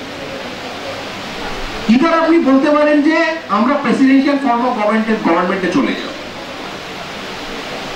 যেখানে ওই প্রত্যেক 5 বছর অন্তর কি 4 বছর অন্তর আপনি একটা তাহলে মোটামুটি একটা যে পার্সেন্টেজ অফ ভোট পেল সেই অনুযায়ী হলো, এবং তার সঙ্গে প্রপোর্শনাল রিপ্রেজেন্টেশন হলো, যে সব পার্টি হচ্ছে প্রেসিডেন্সিয়াল ক্যান্ডিডেটে হচ্ছে আপনি বললেন যে পার্টি যত পার্সেন্টেজ ভোট পেল তত শতাংশ মানুষ সংসদে চলে গেল, সেটা একটা আলাদা বিষয়। তাহলে মোটামুটি আপনি স্টেবল 5 বছরের গভর্নমেন্ট পেলেন। কিন্তু যদি আপনি পার্লামেন্টারি ফর্ম অফ গভর্নমেন্টে থাকেন, তাহলে one party one country one election, এটা তো মানে লজিক্যালি কারেক্টেড নয়। আর সমস্ত রাজ্যগুলো মানবেই বা কেন? কারণ প্রত্যেকের বিধানসভা নির্বাচনগুলো তো আলাদা আলাদা সময়। তাহলে কিছু রাজ্য 2 বছর 3 বছর পরে আবার লোকসভার সঙ্গে নির্বাচন হবে, কিছু রাজ্য পুরো 5 বছর টার্ম পাবে, সেটাও তো একটা অসম জিনিস। কারণ ফেয়ার চান্স তো তাহলে প্রত্যেকটা রাজ্য পেল না। ফলে ওয়ান নেশন ওয়ান ইলেকশন এইটা তো মানে টাকা বাঁচানোর ক্ষেত্রে সেটারও অনেক যথেষ্ট লজিক আছে। মানে এটা তো আমার মনে হয় যে খুব একটা ফিজিবল একটা জিনিস নয়, মানে মুশকিল হবে সেক্ষেত্রে আর কি কিভাবে, কারণ অনেক অন্যান্য সমস্যা তৈরি হতে পারে ওয়ান নেশন ওয়ান ইলেকশন।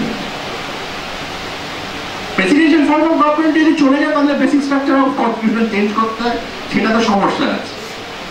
কিন্তু প্রেসিডেন্সিয়াল ফর্ম অফ গভর্নমেন্ট সঙ্গে প্রপোর্শনাল রিপ্রেজেন্টেশন আপনাকে রাখতে হবে, তাহলে তো পার্টিগুলোর যে সংসদে তার এটা পাবে না, তার প্রতিনিধিত্ব পাবেন না।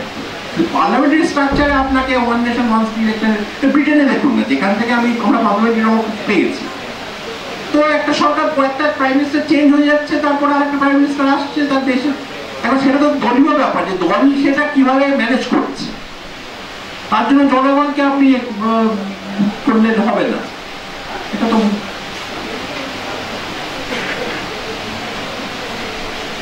আমরা আমাদের মধ্যে পেয়েছি আমাদের মাননীয় ভারপ্রাপ্ত অধ্যক্ষ মহাশয় শ্রীযুক্ত স্বপন পান্ডা মহাশয়কে। স্বপনদা একটু আসবে, দুটিও আছে, আমি দেখেছি দুটি আছে।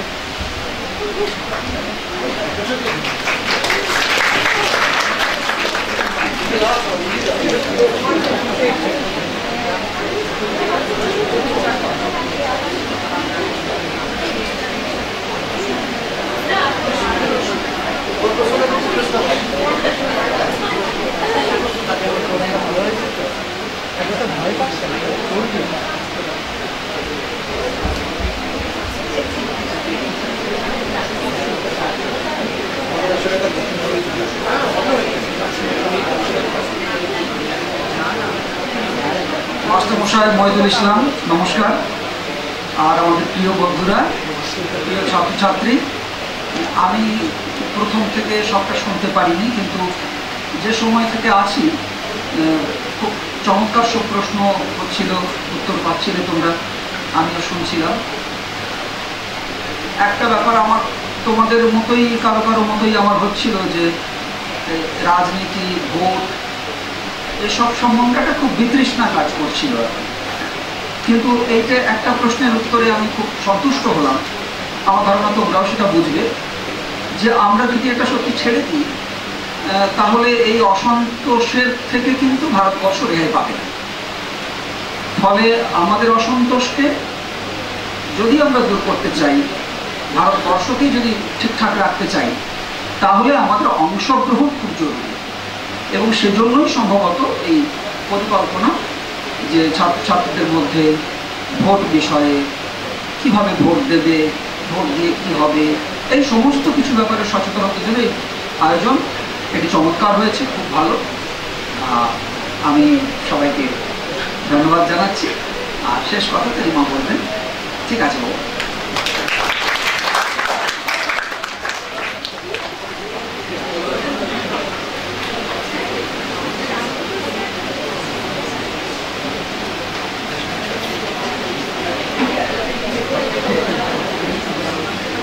এতক্ষণ ধরে আমরা মুগ্ধ হয়ে প্রফেসর মইদুল ইসলামের কথাগুলো শুনলাম। ভীষণ ইনফরমেটিভ একটা সেশন ছিল। আশা করি আমাদের স্টুডেন্টরা খুব এনরিচড হয়েছে, আমরাও অনেক কিছু জানলাম। তো এবার শেষে আমি আমাদের বিভাগীয় প্রধান অনিকেত গোস্বামীকে ডাকবো, তিনি ভোট অফ থ্যাঙ্কসটা দেবেন।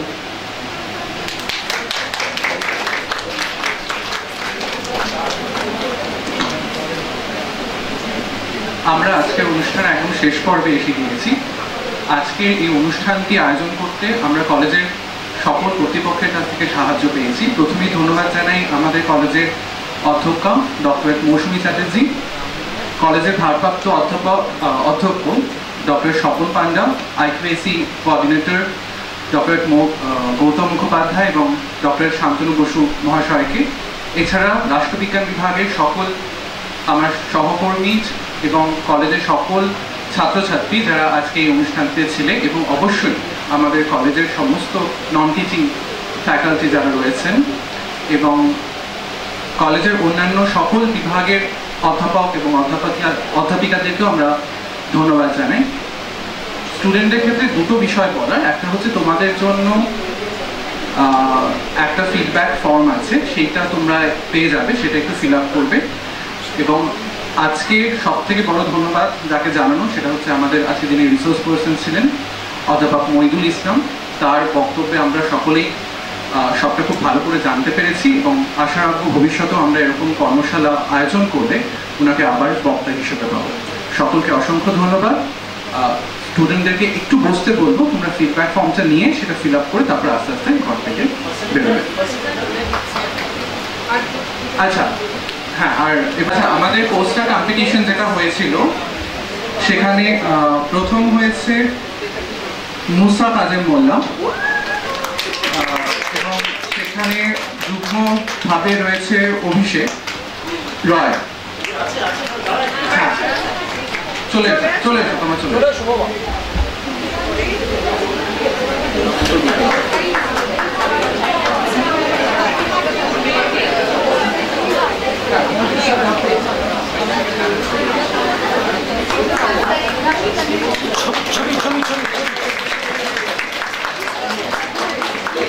আচ্ছা, দ্বিতীয় হয়েছে পোস্টার কম্পিটিশনে অর্পিতা সরকার। অর্পিতা সরকার একটু আসবে।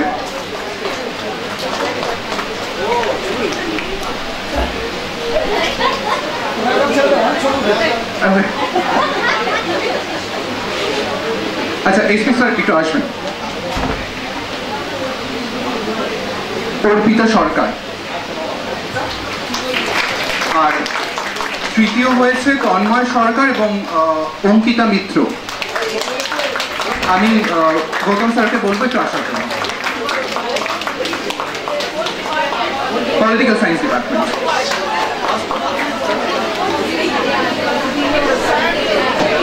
স্যার এদিকে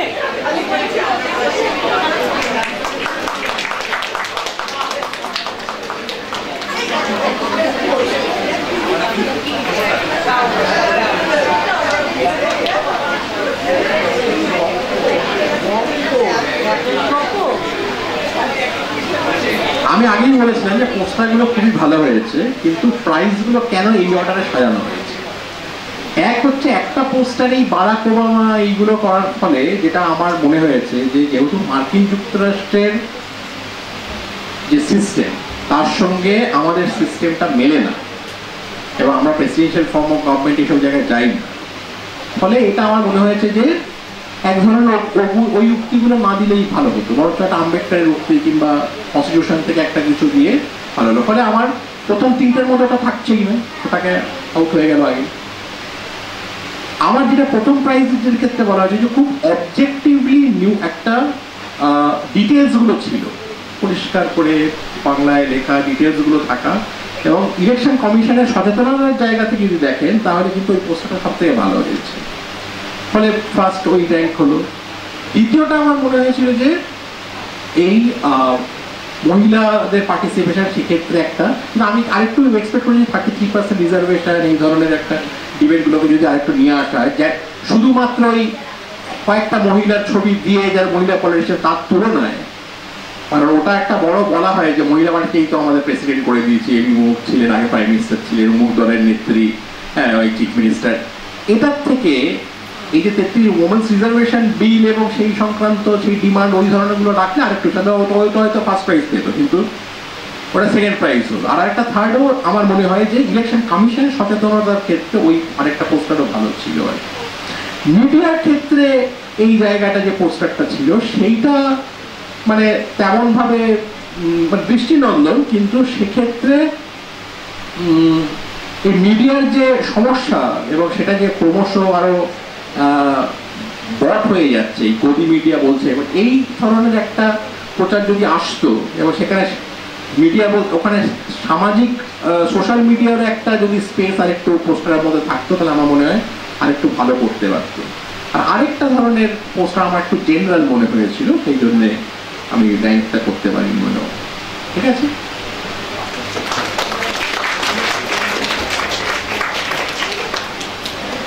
স্যার খুব সুন্দরভাবে বুঝিয়ে দিলেন, এক্সপ্লেন করে দিলেন কেন তিনি এই প্রাইজগুলো কি কোন অর্ডারে উনি দিয়েছেন। তো আজকের মতো অনুষ্ঠানের আমি শেষ করছি আর কি।